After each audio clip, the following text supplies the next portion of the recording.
Hi guys, we need to talk about gear comparison videos.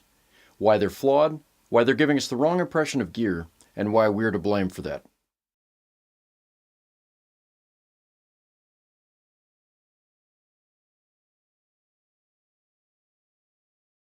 We've all seen a billion YouTube videos where a presenter is comparing two similar guitars through the same amp in order to help the viewer make a purchase decision.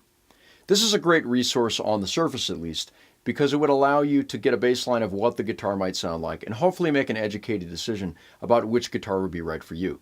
This is especially important when you consider how many rare and expensive and boutique guitars there are on the market now that you have to literally buy sight unseen because they're not in any stores.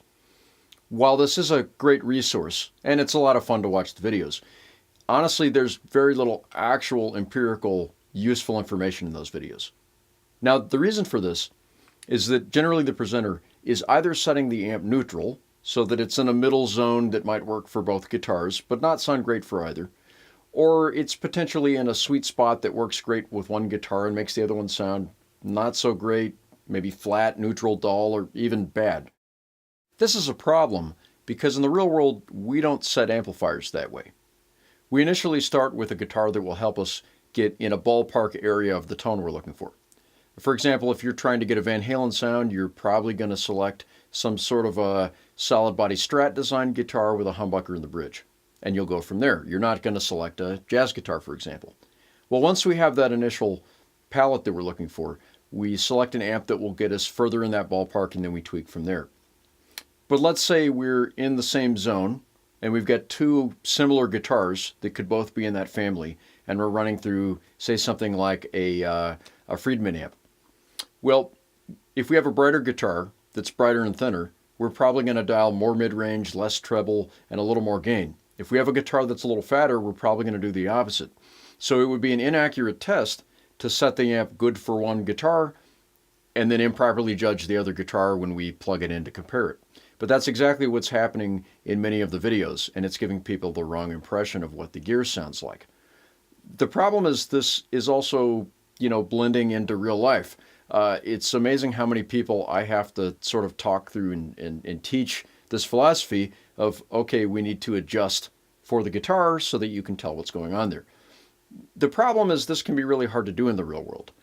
If you were to really conduct this test, the way you would have to do it is try to find a store that has two of the same exact amplifiers that sound pretty similar and dial in one amp for the sweet spot of one guitar and one amp for the sweet spot of the other guitar, and then test back and forth between the guitars. If you want to be really anal retentive and OCD about it, you can swap and then do the dial in both amps again, and then test that just to compensate for the potentiality that one amp has spec drift and might sound a little more magical than the other one. But that's the only way you can do the real test. You could easily do this in a YouTube video, and it wouldn't be that difficult. It would be a little annoying to set up the test, but that's how you would do the test.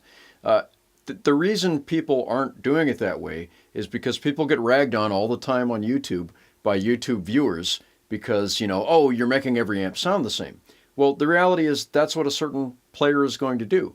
I'm always looking for a really fat, thick and clear sort of high gain sound, and so I'm going to try to dial in every amp to get closer with the particular guitar I'm playing to that sort of sound, as close as I can get it. And that's what I'm always trying to do. But if you look at a lot of that presenter's videos and you compare them playing through different amps that they're presenting, dialed in that way, you'll still see the differences that, say, a KSR amp is going to sound different than a Friedman and a Mesa Boogie, and so on, even though there's that similar character that the presenter has dialed in for their own personal style, and you will be able to compare them. But that's the reality of the way we really work. But the problem is that YouTube viewers will claim that that's not an accurate test because you didn't leave the amp dialed in the same way, which isn't reality. But that's the problem we're causing, and so it's a cyclical problem. So what are some other factors we need to consider when comparing two similar guitars so that we can make an educated purchase? A big one to me is pickup height adjustments. Pretty much no factory guitar that I've ever seen has the pickups adjusted anywhere close to properly. Usually they're way too high, making the guitar muddy and overly compressed. Usually the bass is too high in the pickup, also making it muddy. And they won't even be balanced from the neck to the bridge and so on. So if you have two guitars that even have the same pickups, but you don't have them adjusted in the same range, you could have a guitar that sounded and played great and sounded great acoustically, but doesn't sound good electronically through the amp, and you might end up purchasing the other guitar, which is really a dog of a guitar because it sounded a little better through the amp, but it was really garbage. And you don't want to do that. In my experience, most pickups, regardless of manufacturer or design, as long as they're in a certain output range, there's certain settings that tend to always work. And so even if it's a completely different sounding pickup, you can get it in a range where it will push the amp in a similar fashion, and you can make a closer comparison between the two.